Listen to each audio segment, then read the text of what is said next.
From Soma's daily diary থেকে টিউলিপের ঘরে এসে গেছি কালকে বিকেলেই। আর এখন আজকে সকালবেলার রৌদ্রে ঘাসের উপরে হাঁটছি। অপূর্ব সুন্দর এই পাড়া। এই এরিয়াটা হচ্ছে গিয়ে ওশান সাইড।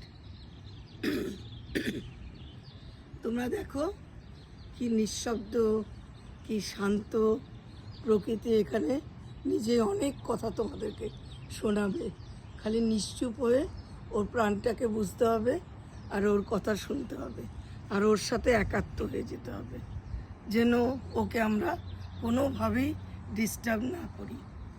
এমন করে ওর সাথে একাত্ম হওয়া একমাত্র এইসব জায়গাতেই সম্ভব। ভিড়, চিৎকার, ঝগড়া এইসবের থেকে অনেক দূর এখানকার সোসাইটিগুলো। তো এই যে নিশ্চুপ ভাবটা, ওটাকে আমাকে এত আশ্চর্য করছে। চারিদিকে আমেরিকানদের ঘর। ওই বেগুনি ফুলটার নাম আমি বলতে পারবো না, ওর এখন আর পাতার প্রয়োজন নেই। ফুল দিয়ে নিজের গাছকে সম্পূর্ণভাবে সাজিয়েছে শনি ভগবান আর শিবজিকে দিতে ইচ্ছা হচ্ছে এই ফুল। চারপাশে লাল ফুলেরও তৈরি করা বড় বড় গাছ তারাও আছে, আর সুন্দর সুন্দর সবুজ একটু ঢালু বাগিচা আর ঘাসের আস্তরণ। তার মধ্যে আমরা সকালবেলার আজকের অপূর্ব সুন্দর সকালটাকে এনজয় করছি। আর এর ঘাসের শিশিরের উপরে হাঁটছি রোদের মধ্য দিয়ে। আর কি বলবো তোমাদের কেমন লাগছে জানি না।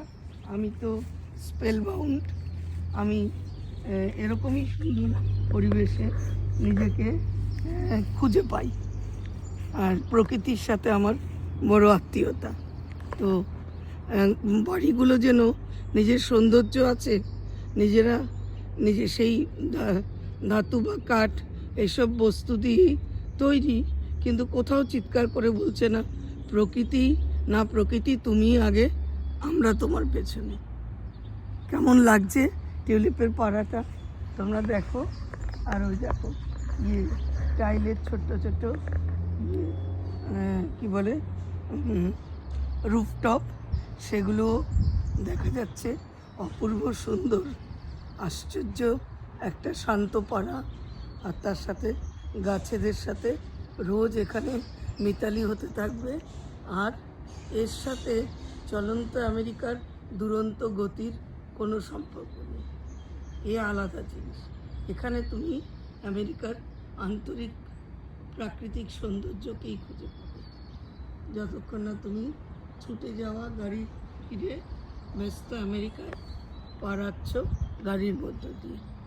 পেটেদেরকেও ওরা খুব যথাযোগ্য মর্যাদা দেয়, ওরাও পরিষ্কার পরিচ্ছন্ন থাকে। দেখেছো তো পেট ওয়েস্ট স্টেশন লেখা আছে। তো আর ওই দূরে একটা কি বলে সিঁড়ি মতো মনে হয়। এরকম জায়গাগুলো যখন আমি দেখি আমার মনে হয় কী যেন রহস্য না জানি লুকিয়ে আছে। আমাকে যেতে হবে, আমাকে জানতে হবে, আমাকে আবিষ্কার করতে হবে ওখানে কী আছে কী আছে। তো একটু আকাব্যিক হয়ে পড়ছি, তোমরা আমায় ক্ষমা করো। তো আজকের ভিডিওটা আমি এই অবধি তোমাদের জন্য কমপ্লিট করলাম। আমি সোমার ডেইলি ডায়েরি থেকে তোমাদের সোমা দিদি কথা বলছি।